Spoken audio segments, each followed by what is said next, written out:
Hey everybody, it's your boy Will here, fresh in the middle of my California sojourn. In a little bit, you'll be hearing another movie episode with special guest Sarah Squirm.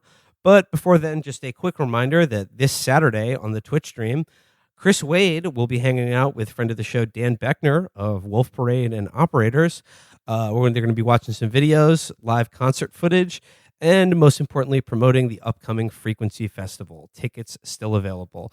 Once again, this Saturday, twitch.tv/Chapo Trap House from 5 to 9 p.m. Eastern Standard Time. So tune in, hang out. We'll be dropping by. And once again, tickets still available to the Frequency Festival. Without further ado, Equilibrium. Right. So in 2002, America was reeling from 9/11. We didn't know where we were on feelings. We didn't know if they were good or bad. It was, George W. Bush made a speech about how, they didn't know if they were going to outlaw feelings or not, because that's why 9/11 happened, is feelings. People felt like they wanted the gold at the bottom of the Black Eagle Trust in Tower 1 and to burn all the insurance documents of the Black Eagle Trust gold in Tower 7. But then an amazing man came along, a man named Kurt Wimmer, who's beautiful, and he came up with the greatest movie of all time. I can describe this film, Equilibrium, as if John Hamm's character in 30 Rock tried to write Philip K. Dick. I would describe it as a nearly 2-hour adaptation of the original Apple TV commercial directed by Ridley Scott, where conformity is smashed by personal computing devices.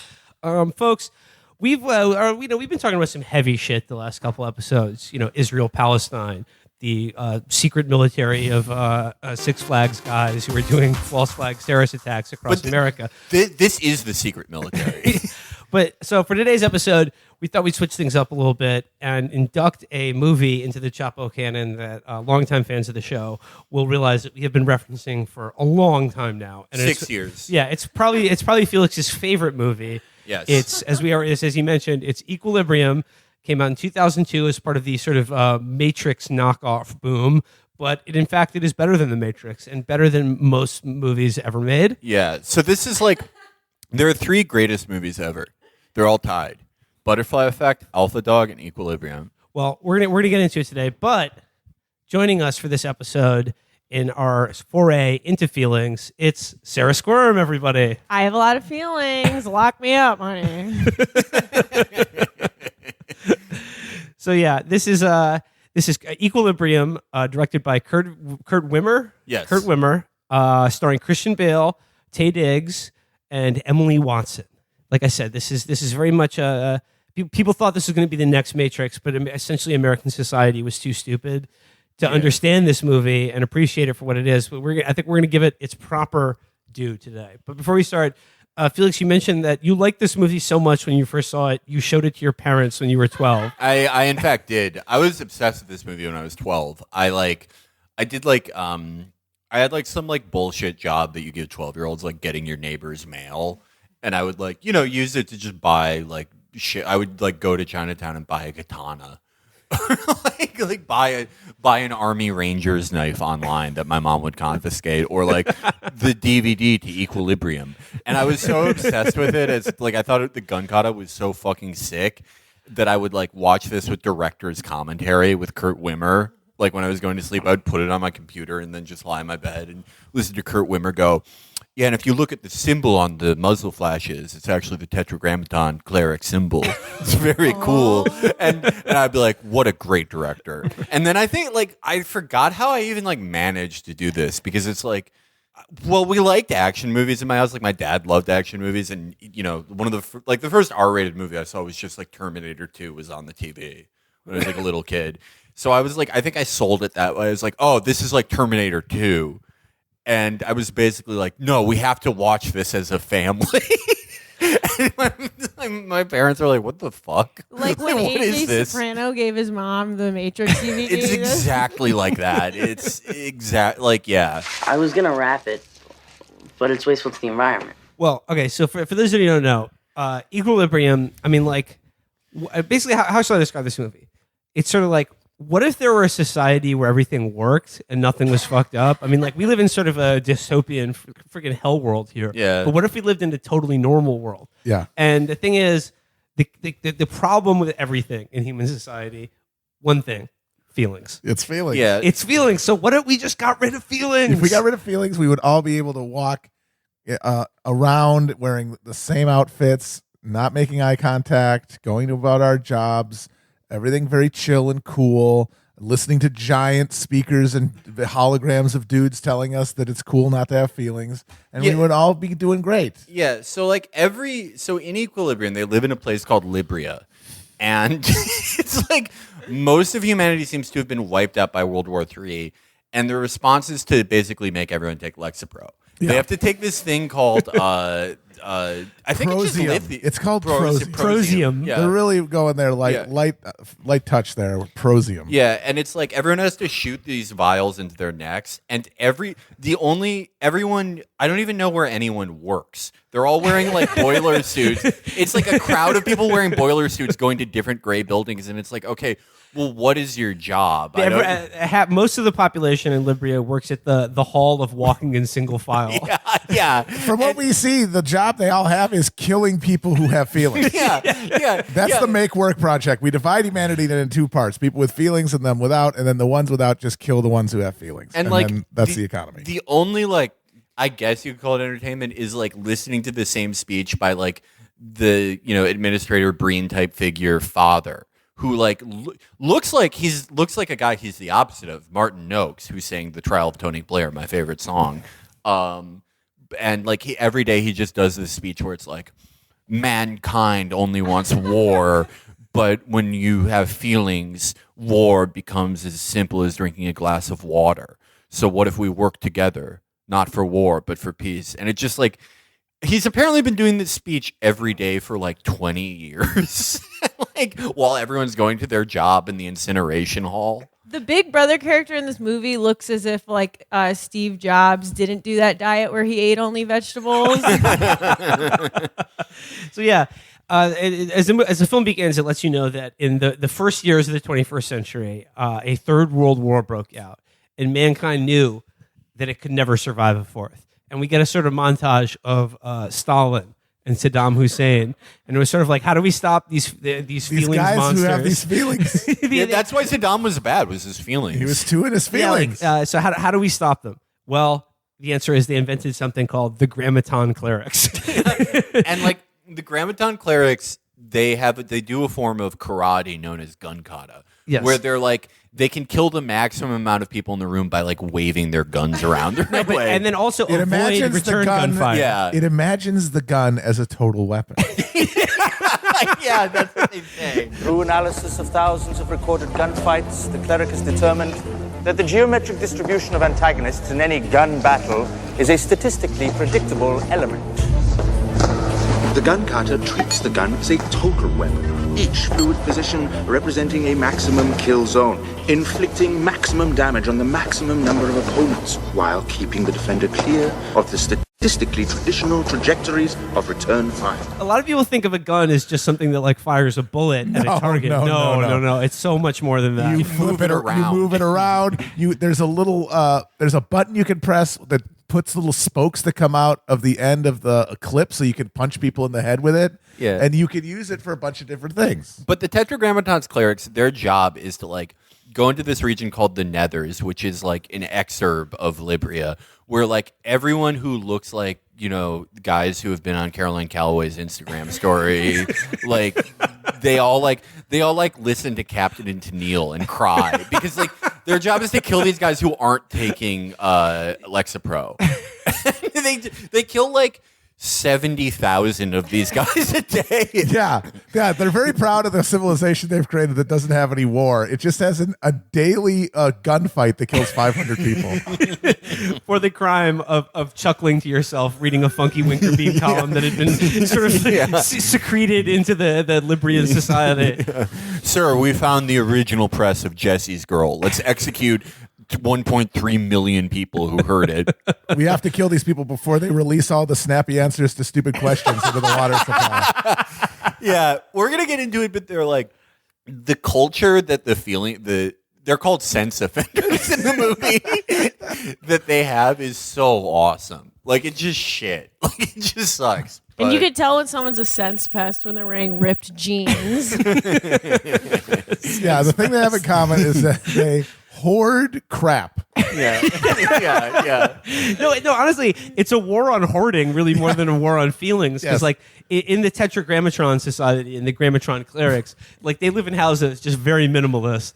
They got no decor, no posters, no art, no kitsch anywhere. It's just sort of very flat gray beds and then mirrors with no frames on them. Yeah. We'll get into that later. Yeah, but the way you rebel is like, you're like, I'm gonna listen to a Chicago record in an abandoned IKEA that I live in. They're like, it's like DIY people versus like Germans. That's how I would describe this movie. It's like all the rebels are like the DIY guys who are like, it's like 2021, and they're like, I'm still with the punk spirit. Part of that is like trying to trick 17-year-olds into moving into this building that I live in and like having it burned down and saying that it's not my fault. The rebels live in kitsch apartments, and the clerics live in Wayfair apartments, and that's the big Yes, divide. yes. Yeah. Everything, like all the clothes for the Tetragrammaton clerics are like if they made Reformation dresses for men. They wear cater waiter suits. Yeah. So the film begins with like a sort of a SWAT raid on a feelings house. Yeah. And like they got the SWAT team there, and then they're like the site is secure, sir. Like, and then Christian Bale and his partner, his fellow Grammatron cleric, played by Sean Bean, show up, and they're like, we got this. And then they like they're like they've secured the hallway, and there's like a secure door where behind it the feelings criminals are. And Christian Bale runs at it, kicks it down, and then stands in total darkness for like a good 3 seconds while people are like, wait, what's going on? I can't see anything. And then he uses gun kata to kill all of them. Yeah. Yeah. And again, gun kata is when, you've heard of punching, you've heard of kicking, but what if you're punching and kicking with a gun? That's it. Yep. That's 3 times the lethality. We should talk a little bit about Christian Bale in this role. Christian Bale as the Grammaton cleric John Preston. Basically, he's like Neo, but better because he has hair like Gavin Newsom. Yeah, and this is like, make no mistake, like you may think we're like making fun of the premise of the movie, but this is what California wants to do with the pandemic. This is what Newsom wants. So yeah, the feelings traders, they're executed on site, but like they find a huge stash of music and art, including like they tear up the floorboards and they find the Mona Lisa just hidden under the floorboards of this feelings house. Yeah, You can't let people see that because they're going to start catching feelings. yeah. So they got to and they put like a Nokia N gauge over the Mona Lisa, and it's like scanning 100% real. So sick. And then they bring in the flamethrower crew and they torch all the feelings. Yeah. It's like there's a big part of this movie is that art. It's sort of a meta commentary because this movie is trying to say that art is dangerous and it's dangerous to totalitarian societies. So the first thing they'd want to do is get rid of cool art and music, like Equilibrium and the Mona Lisa. Yeah. Which are the same. Like, Equilibrium is to movies as Mona Lisa is to paintings. Yeah. I mean, that's clear. What's more emo, though, than burning a bunch of paintings in someone's weird apartment? Yeah.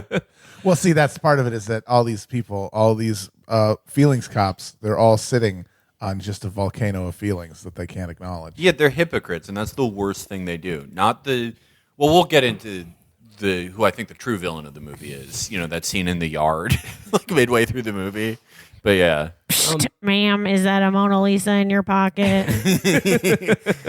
So like I said, Christian Bale and Sean Bean are Grammaton clerics, and they're like the highest level of feelings cop that exists. Because they know gun kata. Yeah. Because there's a bunch of other cops who just absolutely They are use like guns the red regular shirt way. oafs, and They just suck. They have huge machine guns, but they never know how to shoot them. They get killed instantly. But if you're a Grammaton cleric, you have gun kata. You are essentially a one-man WMD. Yeah, the regular cops carry G36 rifles and wear like, a coat you would wear to Bergheim in 2001, like a big leather trench coat. And it's like, if you just run towards them, they'll fall over.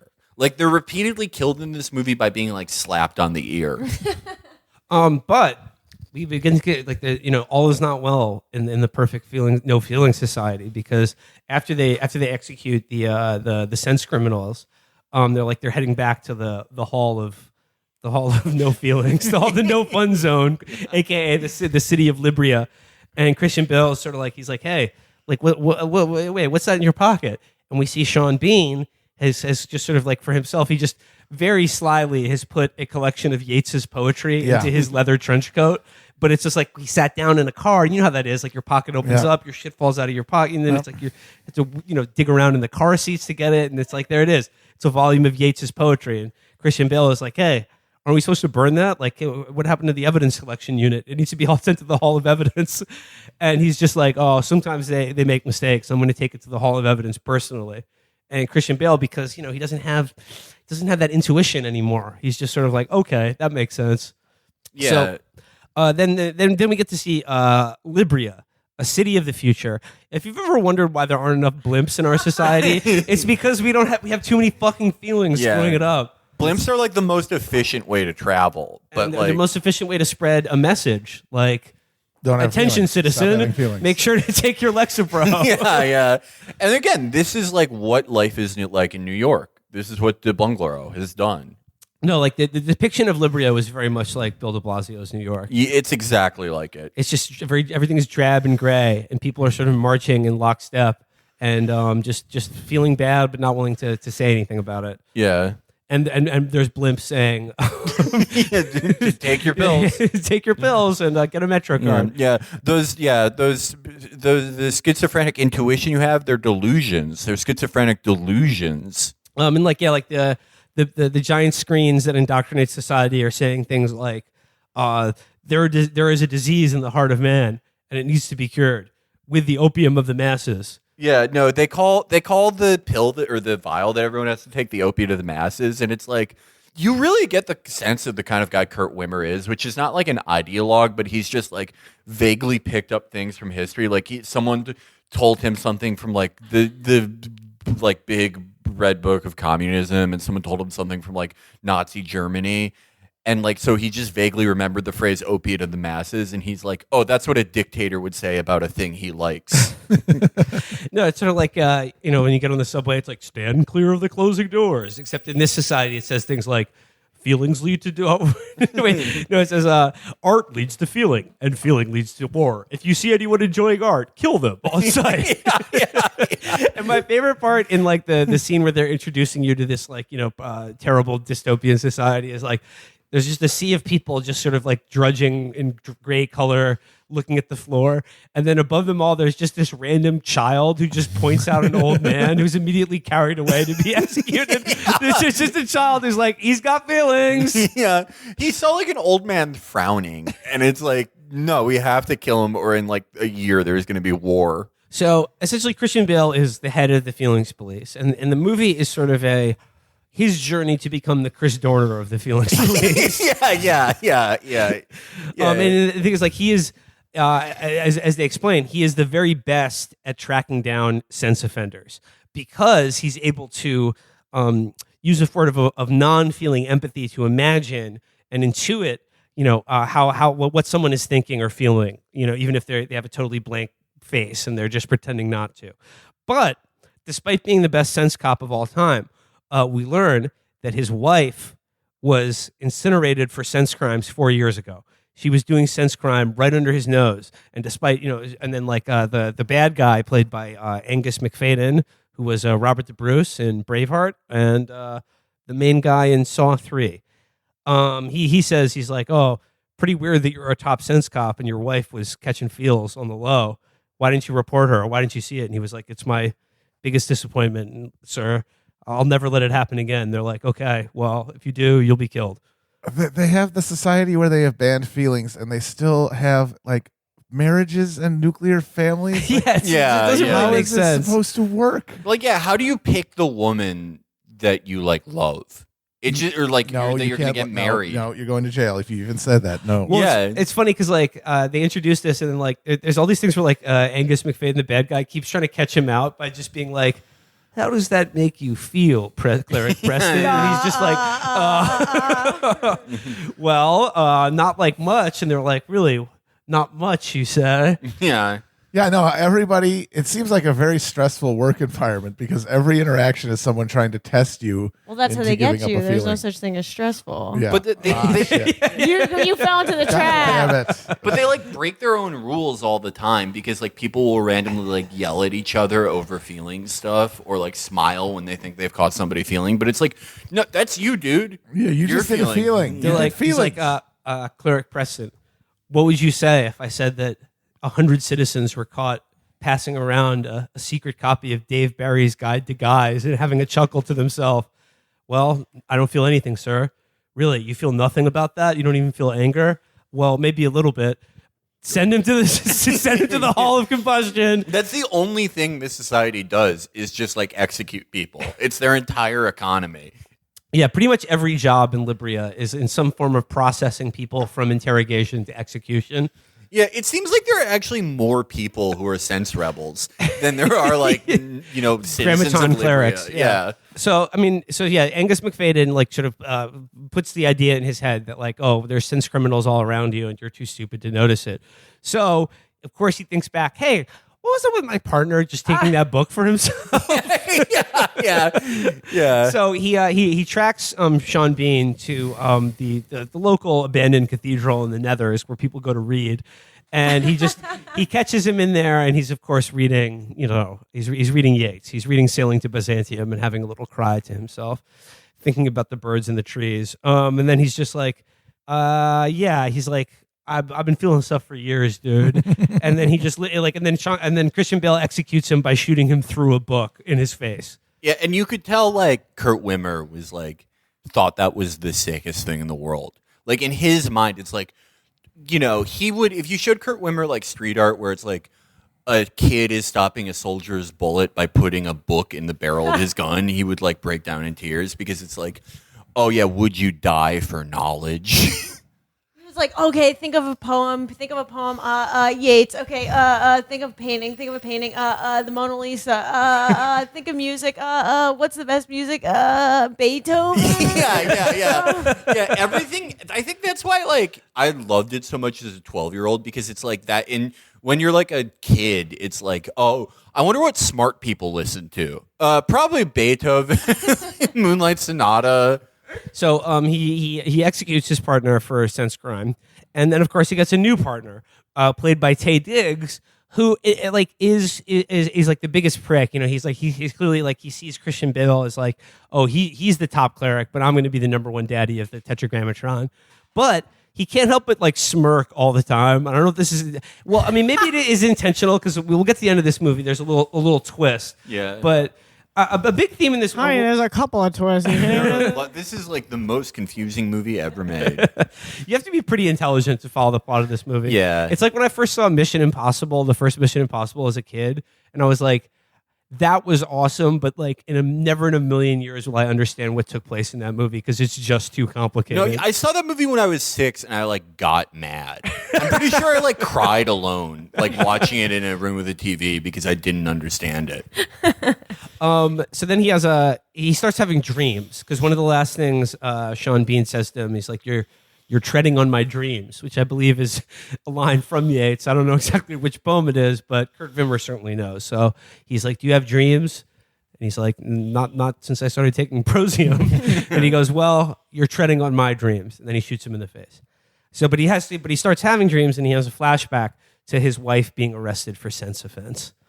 And she kisses him before she's taken away to the, she kisses him, and then, but like he doesn't really register that much. But he's like, his emotional glaciation is beginning to thaw out. And then we learned that it was actually like a role play thing, and that they were having an orgy with all the cops that came to arrest them. That was like the last act of being a sex nerd in Libria. What did she do to get sent to sex crimes jail? They don't say. They just say that she had feelings. I don't know. She kept a piece of colored fabric in her pocket, which she touched from time to time. Yeah. No, it seems it's amazing they don't execute more people because it's like the way you get revealed is like, it's like, oh, you have an Uncle John's bathroom reader. like just out in your house. We have to kill you. Well, they execute a lot of women because women be feeling. Yeah, there are like no women. There's like there is two women portrayed in this entire society. One, his dead wife, and then Emily Watson, who sort of looks like his dead wife. Yeah, That's it. But also his son is like the most evil snitch of all time because his son is like the overlord of the apartment, who's like the no color, no adornment apartment that they live in. His son is just always watching him like a hawk and just being like, "Dad, did you take your Prosium?" And then it all starts to go wrong or good depending on how you look at the movie. When he's brushing his teeth and he drops his vial and it shatters on the ground before he can dose his neck with it. And then his son sees that and he's like, "You'll be going to Equilibrium tomorrow and reporting this, right, Father?" And he's like, "Yes, son, you're a good citizen for noticing this." But, the first part of his rebellion is that he notices what an annoying little shit his son is, and he feels mad about it. Yeah, that's his first feeling. That's his first foray into sense crime. and that is a message to like anyone who's listening who has kids. You're rebelling against the system if you like don't like your kid. It's true. You're expected to appreciate your children, and if you don't, that just shows your resistance. Yeah. I don't know how to weave this in, but I just have a note here that says, Mayor Bloomberg, all human conflict comes from a desire for soda. Yeah. That's when we say that this is Bloomberg's New York. Yeah. And he was that's what it was like when in like 2008, he would just get on big TVs and be like, all wars started because both sides wanted to acquire big gulps. All wars started. Tons of NYPD officers, they saw their wives executed because they were hoarding soda. They would tear down a false wall in the house. They would like pull out a book on a bookshelf, and there's just a room full of like Mountain Dew, Surge, like, Jolt Cola. Well, he's onto something because soda does make you too sugar candy hyper, and that's a feeling. Well, yeah, that's how. We created the Sistine Chapel, things like that with soda. Soda is like, it occurs in nature and it's good for us.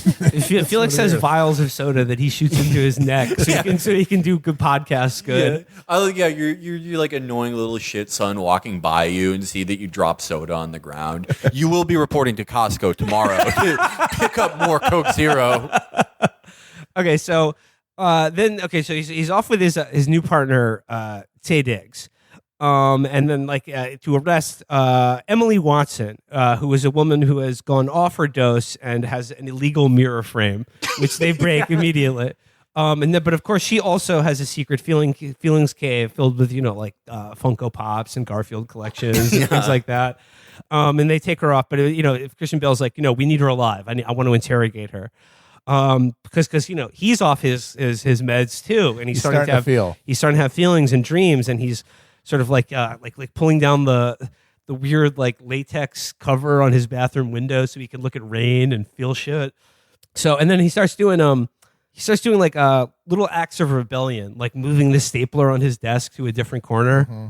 And he's like, "I'm just trying to optimize my working space, fellow citizen." Yeah, when he goes to the office, like doing the thing where every person who lives in Librio walks in the same tunnel every day. He like his like lower lip starts moving and he's like, "No, I like have to do this," and takes off his glove and feels the railing. Like it's just a very weird way to show him feeling emotion. Yeah, he starts wanting to touch people on public transit. Yeah. It's very reckless because he starts doing stuff like moving his stapler around. Meanwhile, everybody else at the Feelings Cop headquarters, every time they see you, they're just like, "Hey, guy with feelings says what?" Yeah. He's the worst. Like he's the worst at hiding that he's a feeling rebel of all time. Like he sucks at it. But do you think that that's sort of like? I mean, we were laughing about it in the movie because he is like when he like the more he starts to try to like cover for the way he's feeling, the worse he is at it. Yeah. Like he just gets feelings all over the place. Yeah, he's like he's snickering to himself when he sees a feeling cop like trip and fall. He's like, "Oh fuck, I gotta go keep this in." But wouldn't that make sense to someone who's like never had feelings? He wouldn't be very good at hiding them, right? That is what most of our listeners are like when they move out of their parents' house. Then there's like many scenes in this movie are just more and more SWAT raids on like feelings caves. Yeah, like. They go to the feeling glory hole and they like just sort of peek through and just catch a little suck of feeling. Yeah, like there's this one of the feelings raids that they do. He'll go into like a feeling hidden room that's like tucked away somewhere deep, and he'll put on Beethoven and just start weeping. It's awesome. You said when it's like he finds an old record player, and of course like Beethoven. So dude, you can't listen to Beethoven. That's the heavy shit. That's like Fent. Well, no, he said it's like when cops like accidentally OD on Fent because they snort one molecule of it, and they're like, "Oh, I'm dying." Yeah. Dude, when I see a snow globe of Paris, a place I've never been, I start crying like a baby. Oh yeah, he listens to Beethoven and picks up a snow globe of Paris, and it's like too much for him to handle. Yeah. It's like I'm just imagining him going to like a fucking like a bookstore at an airport and just falling onto his knees and everything. Just like taking out a cat o' nine tails and whipping yourself because you're reading like a Michael Crichton novel. And then in my favorite scene in the movie. So like it would be bad enough if these filthy sense criminals were just like courting Beethoven and old copies of Penthouse and whatnot, but they find a hidden stash of dogs. Oh, No. Yeah, and they like the funniest thing, like there's a lot of funny shit with the dog scene. Well, first of all, it's a good scene because it introduces like a moral complexity to the movie where it's like up until this point you thought the Tetragrammaton clerics were bad because they're just like, killing feelings criminals for, like listening to Journey.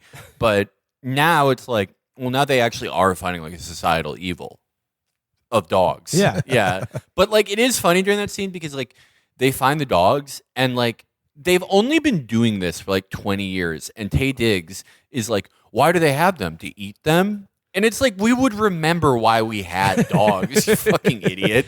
No, they've suppressed all knowledge of dogs. They're like, they don't even have a word for it. They're like, what are these things? Yeah.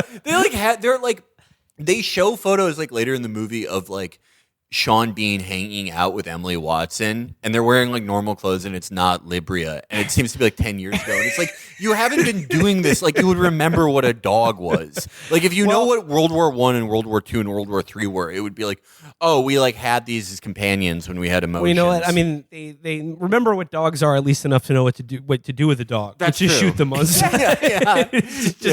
To line them up and gun them down. And we've seen like hundreds of people get mowed down with bullets, but then suddenly Preston sees the threat of a puppy being murdered, and that's when he loses it. Yeah, no, they find this. I think it's like a Burmese mountain dog puppy, and they're like, again, he's like 30 SWAT guys have their guns ready to go, and he's picked up this dog and is looking at it directly in his eye as his lip quivers. Yeah, and just he's like, and then he's like, citizen, I'm taking this dog to processing myself. yeah. I have a special dog execution chamber at my house. Well, yeah, the excuse he gives is like he's like, there's a lot of diseases at the Nethers. Yeah, they're spreading diseases. So I'm going to interrogate this thing. Yeah, he was going to test it for a disease by taking it into the city, just holding it. We were laughing like after they kill all the dogs. Taye Diggs is like, sir, we found several barrels of peanut butter in the back of this compound. That's how they jumpstart the feelings. Yeah. Well, when Kurt Warner was like, what's the worst thing I could ever possibly imagine in my entire imagination? It's a bunch of puppies dying. Yeah. Before we get to do the peanut And, butter like- trick with them. Yeah, like 75,000 people die in this movie. So, every scene. So there's a scene where like he like later that night or like a couple days later he's in his and what is it about like the cars they drive in this or just like an all white Toyota Corolla?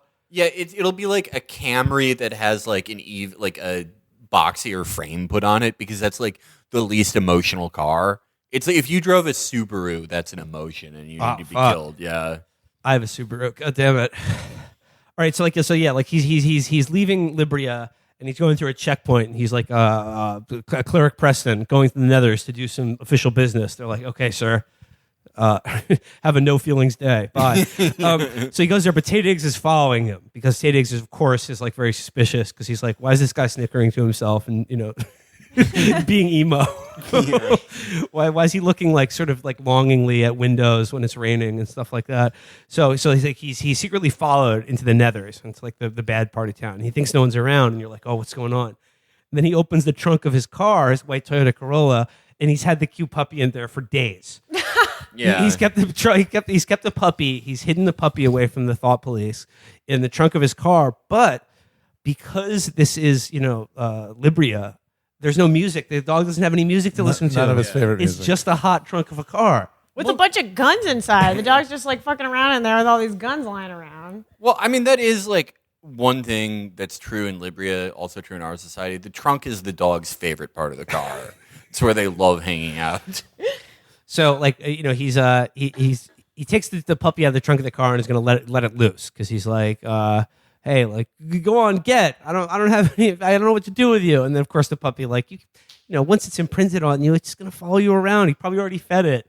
And it's just looking at him with his puppy eyes. But no, thought police show up, feelings cops show up, and they roll up in a huge dump truck, and they're like, halt, citizen. Yeah. Stay right there. What are you doing? And this is where the real movie starts. Yeah. Like the meat of this movie is Tetragrammaton cleric John Preston just murdering cops by like the thousands. And these parts are actually sick because like there's like you think he's going to get away with it because like the head like street sergeant of the feelings cops are like, I didn't recognize you, Cleric Preston. Carry on. Oh yeah, wait. I saw this guy. I saw this guy on a blimp yesterday, telling me not to turn into thought criminals. Yeah, my bad. My bad, Cleric Preston. But then they hear like a bark, like a little puppy's like yelp. And he was like, "That's just my ringtone." Yeah. And then like instantly they're like, "He's a sex offender. Stop him!" But Christian Bale just like, because these are like the worst cops of the Tetragrammaton, Christian Bale just takes out his two like Desert Eagles and just smokes like 10 of them. Captain, I'm asking you one last time. Don't do this. Down underneath! Down underneath! Down underneath! Shoot him! On the ground! Shoot him! Shoot him!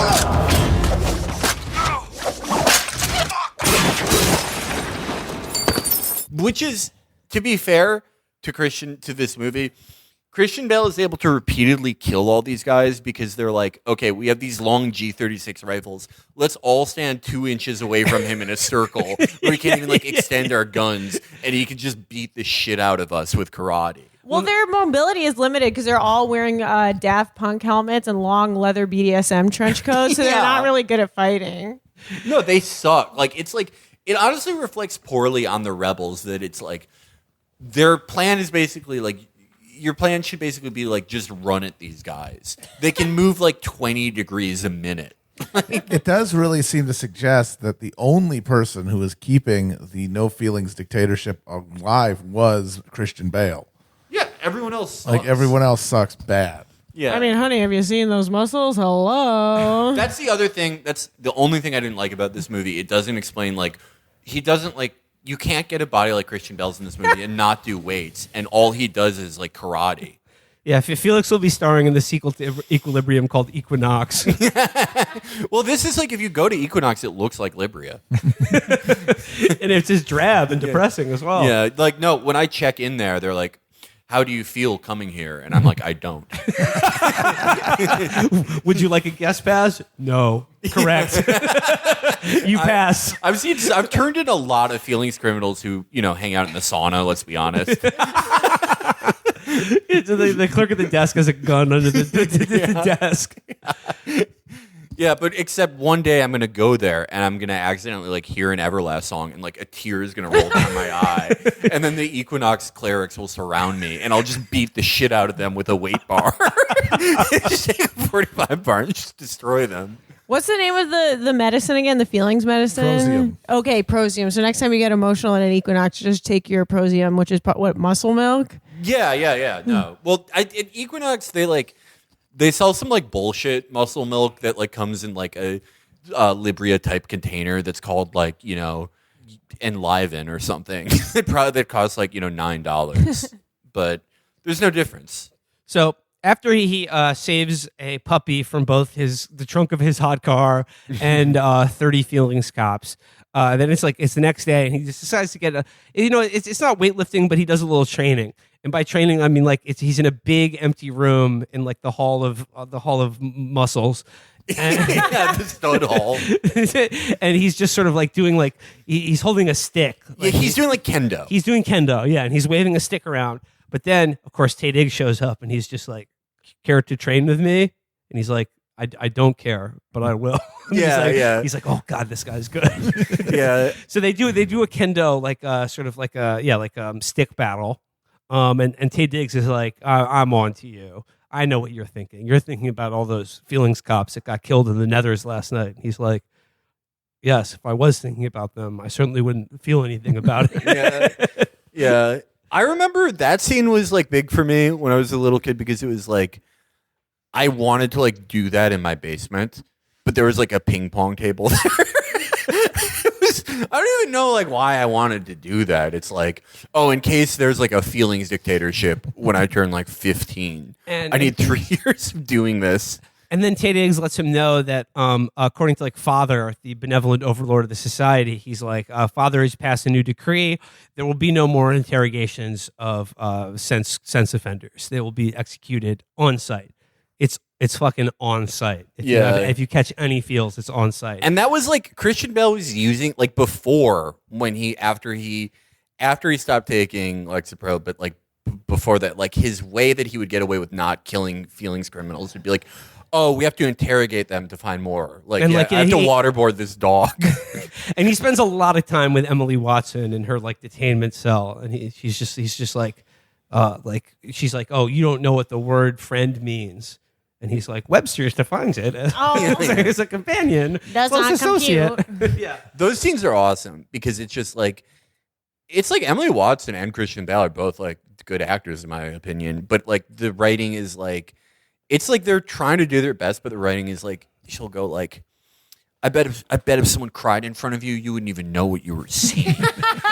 and he's like, because he's like off his medication, he's like, I do what I do perfectly. So like there's such weird scenes. Yeah, she says about the French, she's like, Fred, you don't know what that word means. It's just a feeling you've never felt. Yeah. And then he starts like crying. Like it's awesome. No, this is like Terminator 2, except like it'd be like at the end before he gets lowered into the vat of molten steel, he's like, I still don't know why you cry. And it's still something I can't do. Bye. Yeah. So again, like just like another scene in this movie, like Tay Diggs is like, okay, we're doing another raid on a feelings factory. meet you there. Let's tool up. And then like they just drive a dump truck through what looks to be like a sort of like a meth lab for like for it looked feelings. like they were actually manufacturing feelings. There's like there's big oil drums and like beakers and like Erlenmeyer flasks. They're like, it's a fucking raid. Someone hide these feelings. Yeah. Every location in this movie is a brutalist building, and the inside looks like the set of Top Chef, or like what's his name, Brundle's lab from The Fly. Every room is that. Yeah, it's like they don't go into a lot of like I wish there was more world building in this movie where it's like, okay, like what's food like if you can't have emotions? Like what is the rebel society like? But as far as the rebel society is just like, it's just like a bunch of like sort of like dirty looking guys like who like seem to have like less emotions than the Tay Diggs character. It's just like guys with facial hair. Yeah. Looking dingy. It's look at these fucking hipsters and their freaking feelings. Yeah, no, yeah. Every scene they have where they kill all those guys, they're just like completely emotionless. It's like, okay, well, who's the feeling criminal here? And then they all just hang out listening to like records, like they're listening to the Snoopy and the Red Baron song while they're flipping through old issues of Good Housekeeping to have feelings and just waiting for the cops to come and murder them. That's all they do. That's all they do. So like, and then Cleric Preston once again kills like 30 feelings cops, and like the whole army of feelings cops are in just like the next burnt out factory door over. Yeah, they're right outside, and he kills like another dozen cops, and then helps the hipster criminals get away. But then Tay Diggs is like, "Thank you for leading them right into my trap." I just realized why the feelings cops are so bad at fighting. It's because they're not quick to anger because they have no feeling. And like that's what happens when you're on what's it called, Prozac? Prosium. When you're on Prosium, you can't be good at like freaking beating up people because you're not quick to anger and being a freak. That scene before, like Christian Bale is like clearly leading these rebels out, and he's just like yelling at them as loud as possible, like go, they'll kill you. And the fucking idiot cops stand around him for like 5 minutes and are like, Hey, Cleric Preston, what are you doing? And then there was like a 5-minute zoom into Christian Bale's like nose, and then he just like takes out his pistols and beats the shit out of like After 20 of them. putting the little metal spike coming out of the end of the butt, which is enough to cave in someone's Yeah, no, he entire stoves face. in all their Daft Punk helmets and destroys them. I remember like That's part of Gunkata. That's part of the total weapon system. me and a group of friends were arguing about that scene, and I was like, no, that's actually smart, because like if that was happening, you wouldn't react quick enough if like a Tetragrammaton cleric decided to kill you. And my friends were like, that's a good point. Felix has spent 30% of his life defending this movie to the death. No, it was a big part of my childhood, was like telling people about Equilibrium and then like them not talking to me anymore. So yeah, like, and then there's some moment where Taye Diggs is like, perhaps you should execute these feelings traitors, and Christian Bale's like, okay, and then he like gives him the gun back, and he's like, actually, you do it, and then they're just like, all right, fine, Flawless misdirection. Yeah. Fine, they're okay with that. And then I forget why, but like he, I don't know, like he finds another feeling stash, and he realizes that Emily Watson and Sean Bean were like lovers because there's a photo of them together with the word freedom written on the back. This movie fucking owns. And then he uses that to contact the leader of the underground, played by William Fichtner, who says, he's like, I know you've been looking for me. My name is Jurgen. I'm Jurgen, and the leader of the underground. And you could tell it's the underground because they're literally underground. They're watching people's feet like walk around up on the ground. The gray, drab, boring sidewalk where everyone's going down the same industrial tunnel to their job at the walking in a circle factory. Yeah, this is like one of the most literal movies I've ever seen. Probably the most. Oh, and then like so he contacts the underground. But before the underground can like really start using him, they have to give him a polygraph test. They give him the boner test. They have to make sure that his heart still pumps blood. So they show him some sexy. They show him Lola Bunny from Space Jam and see how sprung he gets for it. They show him the green M&M, and then they ask him the trick question: "Do I make you horny, baby?" Oh shit! More food? No, I'm replacing the cookie that I ate. Oh, okay, yeah. And I was like, I'll make this up, dude. Yeah, Felix has been eating all the Captain Streets all week long here. Uh-oh, Felix is in his feeling. Felix, more like Felixings.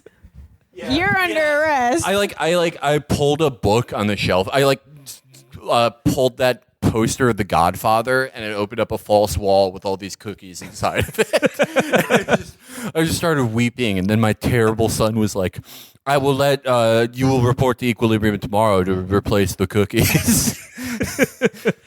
Then like okay, so like he goes back to Angus McFadden, who's he's the daddy of the society. He's not so Angus McFadden starts getting mad at him, and it's like getting mad at him in a very obvious way, where he's just like, Cleric Preston, we sent you to infiltrate the resistance. What do you have to show for it? And he's like, nothing yet, sir. And then he punches a table, and he's like, that's not good enough. And it's just like, wait a second. Those are feelings, dude. Wouldn't he get shot on You are site? doing feelings. You're He's all pounding doing the feelings. table. He's like punching drywall, being like, Yeah. he's like, our perfect society is on the brink of collapse. What are you doing here? I think if I was to go into the mind of one of the leaders, one of the members of the council, as they're known, I would say, look, feelings, they're bad, but some of us can handle it, and we will deserve to be in charge. We'll see what happens with that. But in order to like more fully sort of lead the revolution, Christian Bale takes it upon himself to finally watch the saved footage of his wife's execution. And it's a sort of interesting thing in this society when they take you to the hall of processing, the hall of combustion. The hall of combustion. They take you to go to do busting. They take you to get busted. They That's take what you they to say. bust. They take you to a room to bust. But before they do that, they put you, like a red leather hood and cape on you, or like it's sort of like a shiny leather hood and cape. Yeah. And then they walk you down a hall, and instead of just shooting you and burning the body, they make you just walk into a closet that is a fire room. But that's the weirdest thing. They like have you put on the leather cape for like a minute, and then you have to take it off. Like it's so like there is a secret feelings criminal who like established this process because it's so theatrical. Yeah. Places, everybody. it's Places. it's Lindsey Graham found a place in feelings government. Well, what's more joyless than the idea of having to reuse all of your ritual capes? It's we don't make custom ones for all the people on death row. We reuse them and sent them to a scary what's it called, dry cleaning factory that looks like a psychiatrist's office or whatever. Every room in there looks like a scary psychiatrist's office. I guess anyone. That's the only. Because it all looks like psychiatrist's office because there's no more need for them in the future, so that they've repurposed all their offices into the Hall of Bussin'. That's probably what happened. Is the one guy who made the leather cape he had to have been a feelings criminal, and they're like, look, the cape's great for this, but you would have made it just gray if you weren't actually feeling. It's time to put it on. But before they're like, no, wait, no, we can't make another.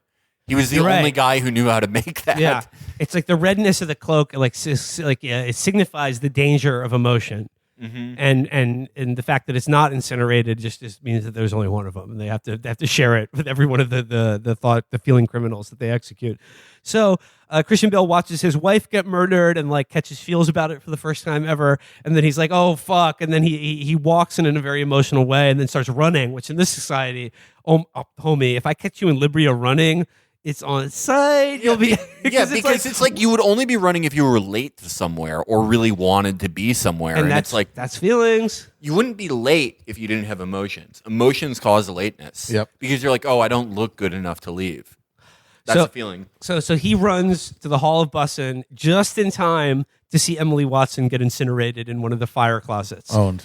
And then what does he do?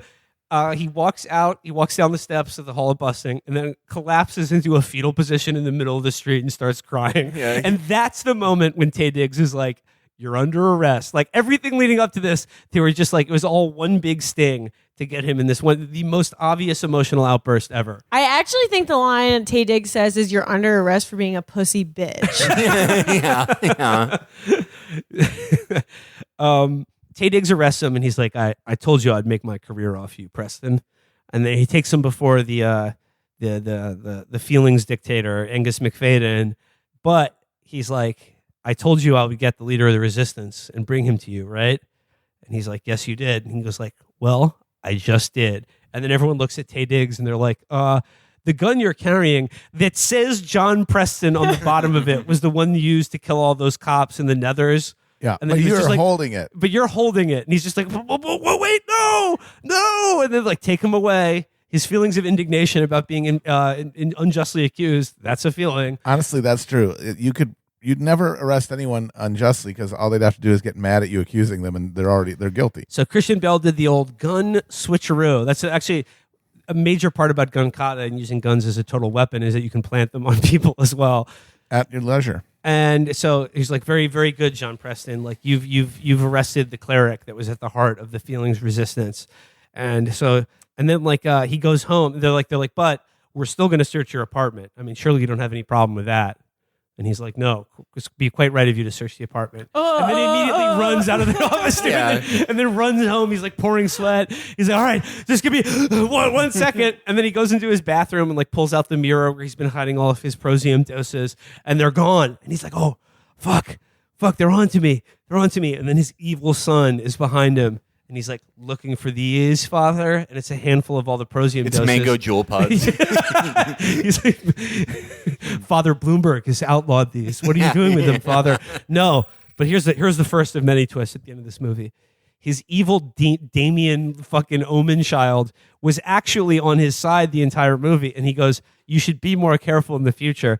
His evil son, who he thought was the most ruthless snitch in history, is actually on his side, but unlike Christian Bale, he's just actually good at suppressing his emotions. Yeah. And he's like, hey, Dad, if you're going to be in the underground, you're going to have to do a lot better at hiding these emotions. Quit fucking up, dude. So his son was in fact not evil, but had been a feelings rebel ever since his mother was incinerated. Yeah, he's not been on the juice the entire time.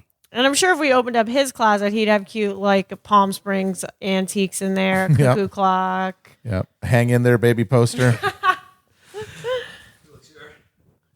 Is he getting a cookie? What are you doing? He's eating his... Is that a sandwich? Yeah. Why are you holding it like that? Because I'm a feeling criminal. I just saw feelings for the listeners at home. I sliced off a bit of the sandwich. You're holding it. You're holding the whole thing. No, the bread's on top. The bread's on top. This is what I sliced off a bit of one of the excess sandwiches we were given, and this is like what Christian Bale does when he. No, like the bread. I don't know. Felix is holding a hunk of sandwich in his hand, like it's a fucking. He's holding it 360 degrees around. Every exposed part of the sandwich is covered by Felix's hand. No, like look, it's normal. You know what? That's why you loved this movie as a kid, because your parents said to you, Felix, you have too many feelings. Felix, you hold sandwiches weird, and you said, that's because I'm a freaking rebel, Mom. Yeah, no, that's what it was. Well, I mean, I was also looking in the feelings fridge for a feelings Diet Coke. Okay, all right, listener. I mean, I'm putting Feelings Trader Felix on blast right now. Living with him this past week, not only has he been eating all of Catherine's cookies and drinking her Diet Cokes, but I saw you you ordered takeout, and it was just like it was here on the coffee table, and I saw you open the bag, and it was like the most absolute chaos shit I have ever seen in my life. The bag was stapled at the top, and rather than opening the bag from the top, you ripped it down the side while you were holding it in the air, and then I swear to God, in a millisecond, you used your tetragrammaton reflexes to catch probably a 32-ounce green smoothie from just spilling directly out of the side of the bag and splashing everywhere. But it was you have extreme chaos energy. Well, okay, so to defend myself, the staples were poking out a lot, and they seem sharp. And I have very delicate skin, and it's I have hurt myself on those before. Never hurt myself on the side of a bag. We you, horny police, feelings police. I know we've been talking a lot about abolishing the police this year, but we got to bring the feelings police back to lock Felix up, throw away the freaking key. Yeah, He's talking about about the Felix police. Yeah. Let's get rid of this guy. Well, to quote Equilibrium, it's a price I pay gladly. You're treading on my dream. You're treading on my food. Yeah, you're Felix. treading on my lunch. You're treading on my lunch. Okay, so we're rapidly heading towards the climax of this movie. So his son was on his side the whole time, and then as a reward, so he goes to Jurgen, William Fichtner's character, and he's like, okay, they're going to let me meet Father, the guy who's on all the screens, and we're going to assassinate him. And then Jurgen explains to him that all it takes is for the people to know that there's no head of the council anymore, and that we will detonate the explosives we placed in the Prosium factories all over Libya, which were already there, ready to go. Which How do you remember this shit? I don't remember any of this crap. This is what it's like living in New York. Oh my God. This is how we're going to elect Andrew Yang. Andrew Yang is the feelings rebel, and all the other candidates are the father. He's like, hey, I'm feeling you. You know what I mean? Yeah, come on, I'm laughing. When Andrew Yang does a speech where he's the spirit of New York is everyone taking the train to say hi to each other. That's being a feelings rebel. It does make you wonder why they didn't just blow up the fucking factory whenever they wanted to. Why they had to wait for this guy who never saw anyone to get assassinated. Yeah. It's the plan isn't the greatest, and it's also I don't even know why they had to do all this, because it's when the plan is executed, the way that they bring it to a close is just by running at the shitty cops and blowing their brains out, and it's you could have done that. You could have done that at any time. How are you getting rinsed every day by the feelings police? Yeah.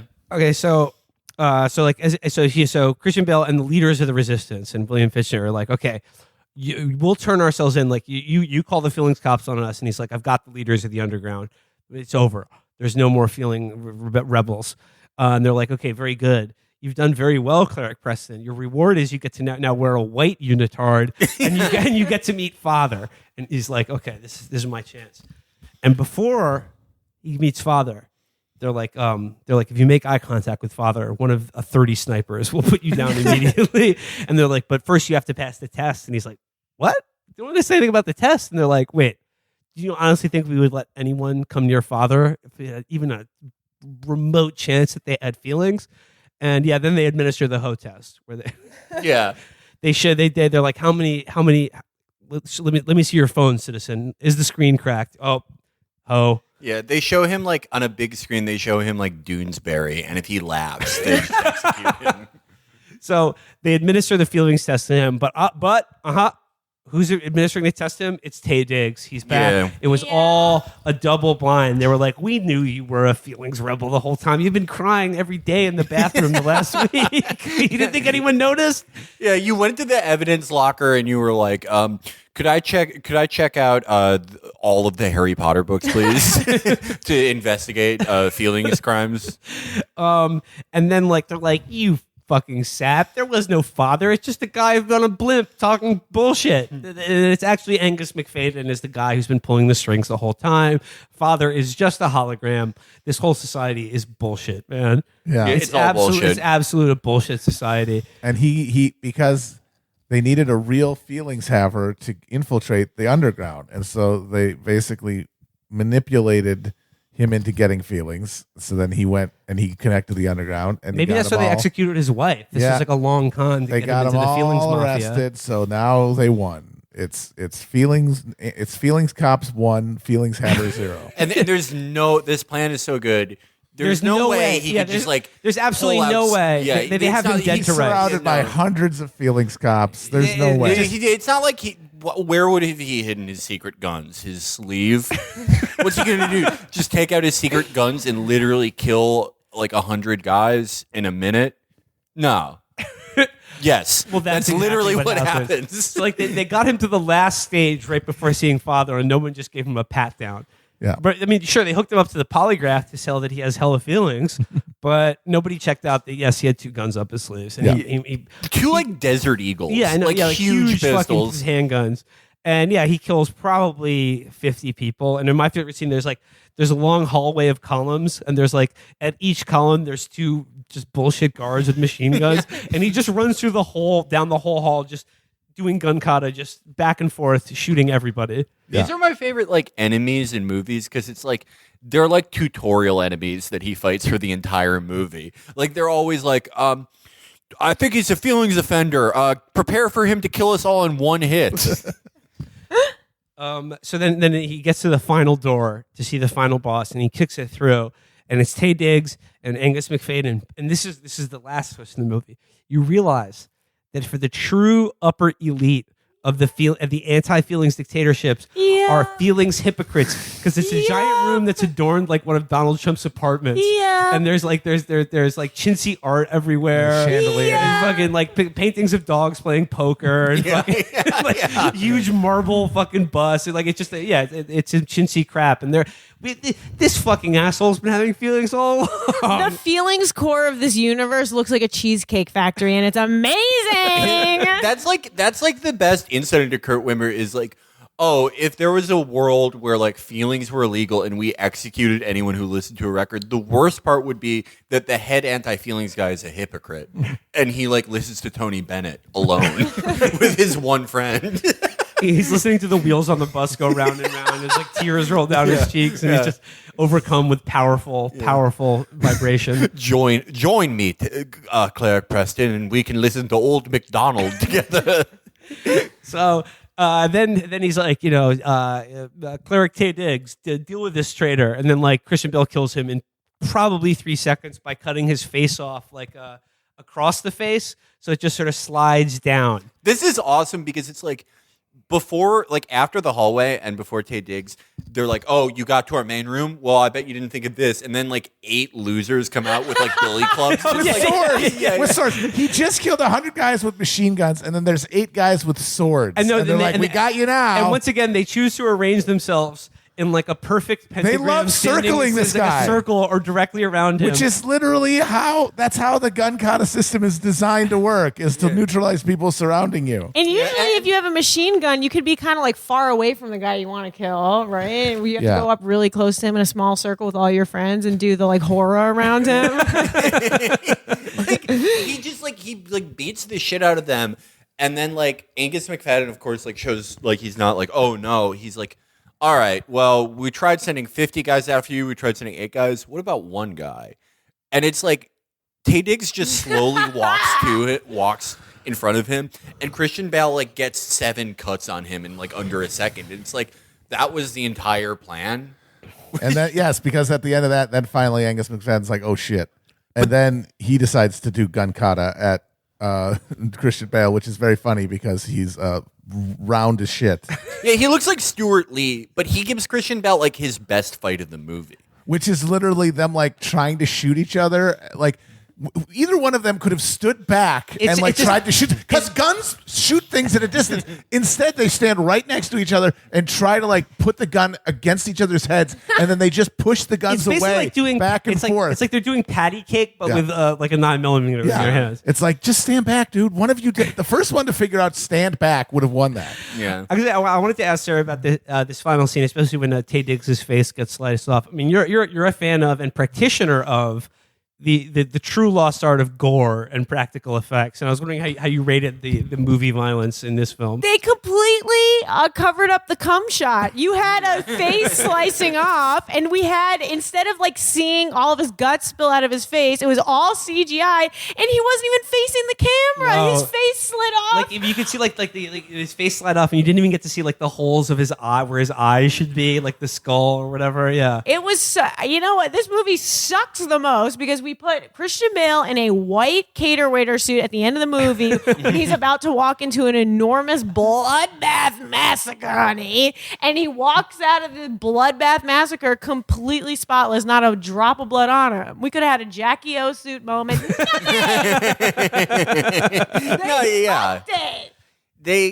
He like it just barely. That seemed to be the point of the white suit. They just didn't care. They didn't care. They had to shoot the entire movie in 16 minutes. I gotta ask though, because you are wearing your Hellraiser t-shirt. What is your favorite moment of gore in the original Hellraiser? My favorite. Well, it's got to be when Frank rematerializes from that's the like floor. one of the. That is probably that scene where he rematerializes out of the floor is, I think, like probably the most artistically done and like impressive practical gore effect maybe ever. You literally get to see the origins of humanity from a pile, just a puddle of goo and slime, and like did like a skeletal arm reaching out of the primordial goo and reassembling itself in oh god, so good. Okay, how does that stack up to the scene in this movie? How does that stack up to the scene in this movie where Christian Bale is like looks out his window and sees sun on a blimp and cries? Probably not that well. Probably that scene is a lot better than the Hellraiser shit. By the way, all of the big cityscape shots of Libria that we see, especially at the end, look like a fucking screensaver. From like 1994. They look like it was a screensaver from like the first computer that cost under $1 million. Like it looks like he's playing Myst. Yeah, no, it reminded me of Myst, exactly. You know the screensaver where you go through the maze and all the walls are brick? Yeah. That's Libria. yeah. But yeah, like Sarah was not impressed by the gore and the violence at the end of the movie. But like as Felix accurately pointed out to him, like it didn't look as cinematic. It's because like they actually killed those people at the end, and Christian Bale actually murdered all those thought cops. When you make a movie in Germany, they let you do that. But yeah, no, they like before he like kills Angus McFadden. Angus McFadden's like, wait, I'm a guy. And I have feelings. Do you really think you can kill me? And it's like, he just killed like 7,000 people like today. Yeah.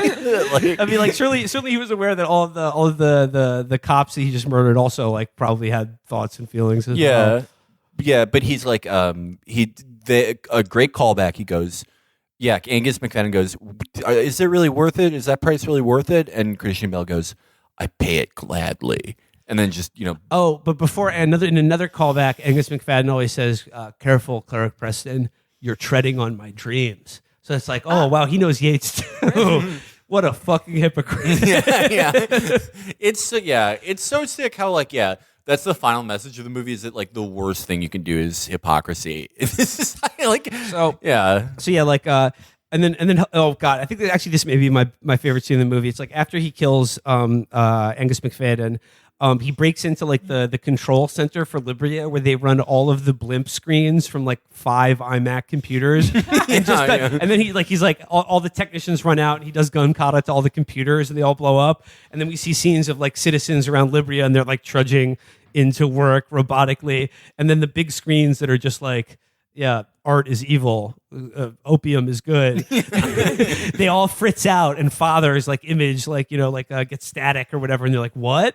And then at that very moment, all the Prosium factories blow up, and then out of nowhere, like thousands of sense rebels just kill every cop in the city. They just all run at them and just mow them down, which is funny. Very heavily, they could have like, done that at any point. They could have ended this like when it started. Yeah, like every fucking sense cop gets killed all at once, and Christian Bale just sort of looks out at surveys the scene of the smoking ruins of this city and smiles. And what I like about that is from the very beginning they make it clear that, like, look, executing feelers is the price we pay for not having any war. And at the end of the movie, they're just like, oh, like, war is back. Because society instantly devolves into absolute slaughter and anarchy. Well, like, a small price to pay for feels. This is one of those movies that gets better when you like know about the guy who made it, Kurt Wimmer. And it's like, I didn't know what we expected him to look like, but he's like incredibly hot. Yeah, like he's Chad. He's like a Giga Chad. He's like, I hate, this is overused now, but he is like a bimbo. And it's like, this guy was like bumming around SoCal, like just blowing the backs out of like hot, like bored Orange County MILFs and Beverly Hills MILFs. And he was like, and he was like, I actually have this idea for a movie that's very cool. And they're like, okay, fine, like tell me. And he's like, imagine if feelings were illegal and there was karate you could do for guns. Because I like watched this movie with director's commentary when I was a kid. That's how much I liked it. And he's like, yeah, I would actually go in my backyard and invent gun like, he's so sick. He fucking owns. We love Kurt Wimmer. I also found out that Kurt Wimmer wrote the screenplay for the movie Law Abiding Citizens with Gerard Butler and Jamie Foxx, which is first-rate insane film. One of the most insane movies I think I've ever seen. We should probably do an episode on that. That's a great movie. Great. Will pulled up a picture of this guy like seconds after the movie was over, and I instantly recognized him from his one. He's so hot that I instantly recognized him from his 1 second on screen. He has an Alfred movie. Hitchcock like cameo as one of the Feels rebels who gets executed by Taye Diggs. And he looks like he's like fresh out of a like Neil Young and Crazy Horse like cover band concert. It's awesome. He's like as they described Rhaegar Targaryen, but with like black hair. Of course he cast himself as one of the Feels rebels. Because that's how he sees himself. He's the Feels rebel. But he's right. He is. He's awesome. It's like, I wish there were more just like openly stupid filmmakers now. It's like true. him. This halfway bullshit is very annoying. Yeah, I mean Christopher Nolan is pretty stupid, but like his movies have these like Olympian fucking pretenses of like, oh, this is what smart people are into. Yeah. Like you have to be smart to understand this. Yeah. I actually think he's onto something because maybe art should be illegal. Well, like we should rate male directors by like whether they're like, like a 5 like Christopher Nolan or a 10 like Kurt Wimmer. Like face and body 10 because honey, he's taking away the home run over there. No, I think Kurt Wimmer probably has like a big pipe. We should ask him. We should like email him. Hey, Kurt, me and my friends were just watching your 2002 film Equilibrium. We really liked a lot of the messages you had in it, and we agree that gun cut is the coolest and most practical way to use a gun. But like going on a scale of like iPhone 12 Pro Max to just iPhone regular Pro, how big is your dick? Is it like 1.8 iPhone Pro Maxes? We didn't mention this, but we know it's called gun kata because there's a scene in the movie when Christian Bale goes to work and Angus McFadden is training clerics, and it's a bunch of guys in a room doing moves, and he is explaining gun kata to them. The explanation is that they've analyzed millions of gunfights and used and created a sort of a matrix, if you will, of statistical probability based on the geometric patterns of movements, which will allow you to do maximum kill shots, but also maximum avoidance of return fire. And it's basically like it's like a cool dance. And you do hand motions. It's gun capoeira. Yeah. You do hand motions and you sort of duck and Yeah, it's got all of the geometric planes and the degrees and the angles. And they're like, it'll increase your killing capacity by 120%. It's like, that's why I love this movie. It's because it's like, everything is like an existing IP now, but this is like, this guy really like sat down for years and was like, I have to invent the sickest world possible, and gun kata was part of that. And he did it in his backyard. And like TV shows and movies now, like they have to have like a lore Bible that like the writers can consult that are just sort of like, what is canon in this universe? I'd like to imagine that Kurt Wimmer wrote an 800-page document explaining gun kata. He's probably still writing it. He probably like has a family and kids now. And they're like, Dad, I got into the new school. And he's like, no, I'm on page 7,000 of the gun kata manual. Like, he's still doing it. He clearly put way, way, way more thought into the gun kata than any other element of the world he was building, because it does not work or make sense. Like, the premise is like, it's sense offender. It's sense offender. Arrest him. Arrest him. It's just not intuitive. Like, they're banning emotions. It doesn't make sense. Like, everyone uses language that has emotions in it, and the whole time you're like, that's a feeling. What are you talking about? Matt is demonstrating the feeling of smugness right now. Send him to the Hall of Bustin. But that is the funniest. Feelings police, arrest this man. That is the funniest thing about it to me, is that it's like, okay, like if the government was like, okay, we have to ban feelings, like prevent uprisings, they wouldn't like do speeches every day where they're like, no, feelings, we're making you take something that doesn't allow you to have feelings because feelings are bad. Because it's like, you couldn't really like get people on board with that. They would just just put it in the water like they do with fluoride. Yeah. Like they're doing now. And be like they do with a vaccine. Chemtrails, something like that. They wouldn't explicitly say that. It's like in 1984 where they're like, Big Brother isn't actually a guy. Everything we say is bullshit, but you have to believe it so the world works. It's like there's no like subtext. But that's why this movie is amazing, because you have any number of movies have one like insanely stupid idea that the guy had and wanted to see on screen. This one has two: gun kata and illegal feelings world, and that is what makes it special. If you had one without the other in either direction, it would not be as good. You say like a world where feelings are illegal is a stupid idea. Okay, well, what about the world we live in right now under freaking cancel culture? Yeah. Okay, what if I tell you that wokeness is a religion? Yes. Yeah. Tetragrammaton clerics, they cancel thought of feeling offenders. That's what the PMC are. Yeah. They're the new clerics. And they're all on fucking antidepressants. No, they are on Prosium, yeah. And that's like, they're training their kids to be managers, and their kids are like, you didn't do like white fragility today. You have to go to the Hall of Accountability. You have to go to Hall of Accountability. You have to go to Race to Dinner, Dad. When I was growing up, kids used to flush their mommy's cigarettes down the toilet. Now kids are pulling out the white fragility from the toilet and giving it to mommy. All right. Well, I think that does it for today's episode. We have now inducted a new film into the Chapo canon and a new dumb guy director that we will probably flog as a genius for the next 3 years. We love him. Kurt Wimmer should be like a senator, I think. Kurt Wimmer, if you're listening to this, I will say my number right now out loud. And my name is Sarah. It's 516. Actually, just DM me, and I love you. You're beautiful. Never change. He probably looks like even better now. Well, like he's one of those guys where it's like, he's like a hot like 26-year-old, and now he's like, he's like 73 years old, and he's like even better looking. He's like Mads Mikkelsen. Yeah, only gets better with age. But it's like we should do Law-Abiding Citizens sometime too. We really should. That movie is understanding of the American justice system is just it's awesome. So wonderful. Too many guy movies. We gotta get some girl movies up in here. All right, let's watch Ghost of Girlfriends Past. Matthew McConaughey. Honey, I'm listening. Well, Sarah, if Kurt Wimmer or anyone else would like to see the latest Sarah Squirm joint, Sarah Vaccine, where should they go? Well, Kurt, I would love for you to watch something with practical effects in it, because maybe you put some of that in your CGI nightmare, honey. And go to means.tv to watch my little movie that nobody's watching. Hello, go everyone watch That, it. not just Kurt. Tap. Yeah, everyone go watch it. And everyone follow Sarah on Twitter. Absolutely. Sarah Squirm. Sarah, thanks again for hanging out with us and watching. Thank you, Sarah. They gave me a donut when I walked in. Yeah, there's been a lot of treats going in and out of this house. Don't tell people we have feelings. Don't tell them that. Yeah, they're going to go to the Feelings Kitchen Island. All right, guys. Till next time. Bye. Bye-bye.